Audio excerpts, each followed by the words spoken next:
Prabowo, Indonesia, macan Asia bangkit kembali. Prabowo tak pernah ingkar janji. Ketahanan pangan adalah salah satu bentuk dari pertahanan negara. Penjajahan saat ini bukan lagi dalam bentuk perang senjata.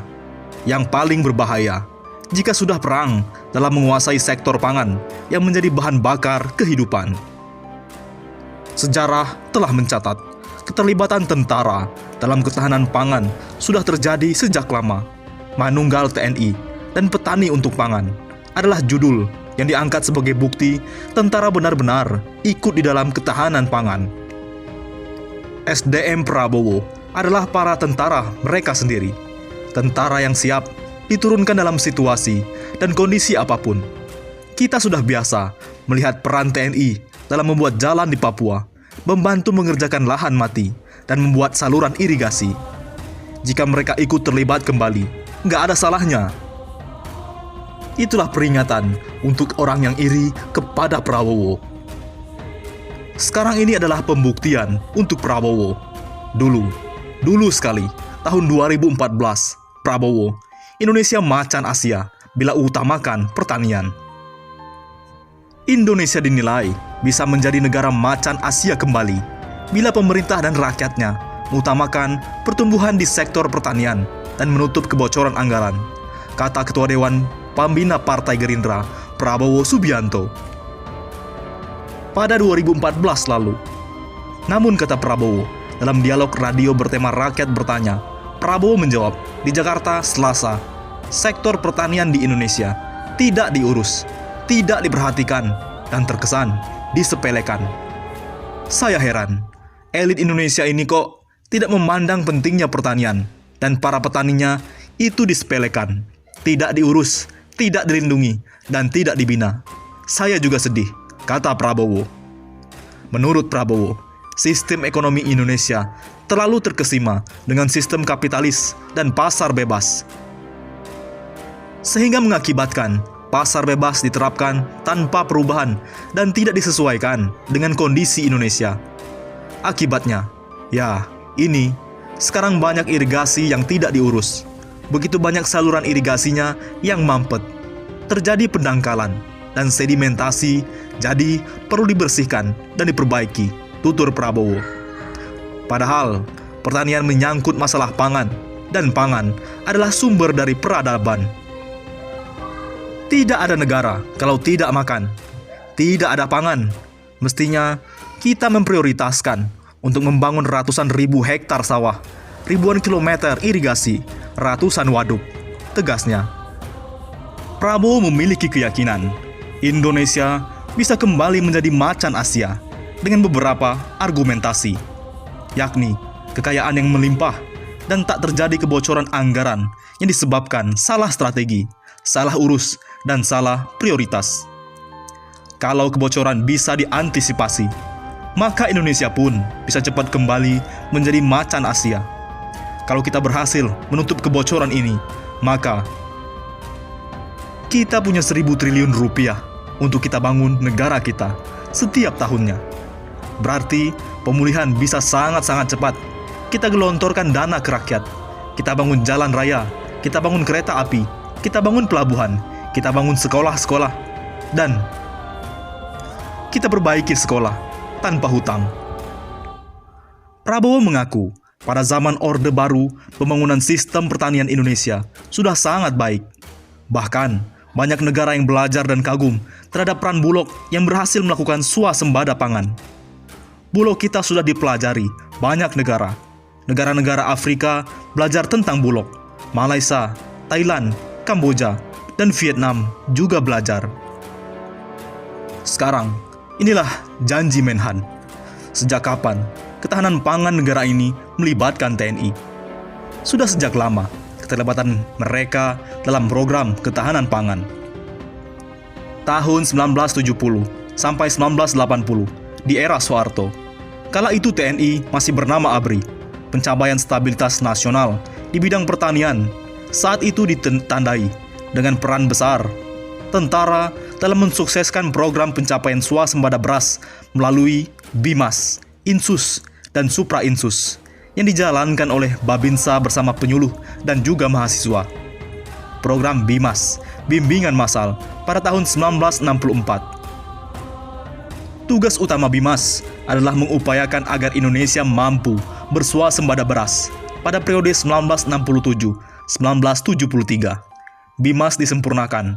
Bimbingan kepada petani diperluas, bukan hanya petani yang menggunakan kredit usaha tani, namun juga bimbingan dilaksanakan kepada petani yang telah mapan, yang tidak memerlukan fasilitas kredit.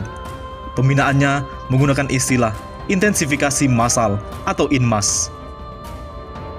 Pada periode 1973-1987, diintroduksikan pembinaan dengan menggunakan pola intensifikasi umum atau INMUM dan intensifikasi khusus yang disingkat INSUS. Pada tahun 1984, program BIMAS telah menghantarkan Indonesia mampu berswasembada beras, dan pada tahun-tahun berikutnya, Indonesia mampu mengekspor beras ke beberapa negara. Ketahanan pangan adalah salah satu bentuk dari pertahanan negara. Penjajahan saat ini bukan lagi dalam bentuk perang senjata. Yang paling berbahaya jika sudah perang dalam menguasai sektor pangan yang menjadi bahan bakar kehidupan kita. Dengan jumlah penduduk 270 juta orang, sangat riskan apabila Indonesia masih bergantung pada negara lain dalam pemenuhan kebutuhan pangannya. Awal periode pertama, Jokowi mencontohkan cara Soeharto dalam melibatkan tentara untuk mensukseskan ketahanan pangan. Peraturan Presiden Nomor 2 Tahun 2015 tentang Rencana Pembangunan Jangka Menengah Nasional 2015 hingga 2019 mengamanatkan Kementerian Pertanian untuk melaksanakan pembangunan jangka menengah di sektor pertanian guna mencapai kedaulatan pangan. Dalam rangka pencapaian target tersebut, Menteri Pertanian Dr. Andi Amran Sulaiman memandang peran strategis dan keterlibatan TNI melalui program upaya khusus atau UPSUS. TNI AD dilibatkan dalam sejumlah aspek kegiatan pertanian, seperti penyuluhan, pembangunan infrastruktur, pencetakan sawah, perbaikan infrastruktur jalan dan irigasi pertanian, distribusi alat mesin pertanian, sampai dengan penyerapan distribusi gabah atau sergap. Tanggal 8 Januari 2015, dilakukan MOU antara Kementerian Pertanian dengan TNI yang pada saat itu dijabat oleh Jenderal TNI Gatot Nurmantio. Penandatanganan ini dihadiri seluruh Panglima Kodam dan Kadis Pertanian se-Indonesia. Kerjasama ini secara aktif melibatkan 50.000 personel Bintara Pembinaan Desa atau Babinsa untuk menutup kekurangan tenaga penyuluh pertanian yang dimiliki oleh Kementerian Pertanian dan Dinas Pertanian se-Indonesia. Sejarah keterlibatan tentara dalam ketahanan pangan sudah terjadi sejak lama. Manunggal TNI dan Petani untuk Pangan adalah judul yang diangkat sebagai bukti tentara benar-benar ikut di dalam ketahanan pangan. Periode kedua, kembali program ketahanan pangan ini melibatkan Kemenhan, di mana nantinya akan melibatkan unsur TNI dalam pengerjaannya. Kemenhan nggak mengambil tugas Mentan secara khusus, hanya membantu bidang ini karena ketahanan pangan adalah aplikasi dari pertahanan negara.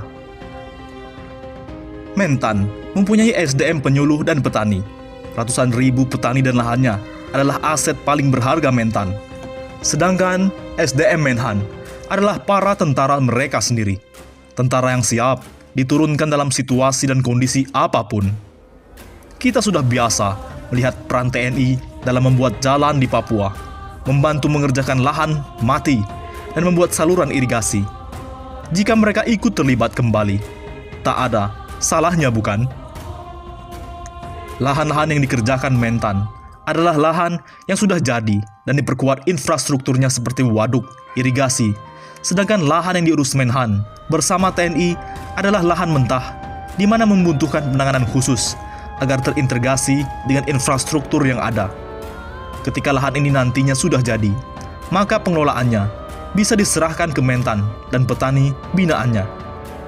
Sinergi antara Mentan dan Menhan sejatinya harus diapresiasi, karena tujuan mereka sangat mulia, memperkuat sistem pangan kita agar anak cucu nanti bisa memanfaatkan apa yang telah kita mulai.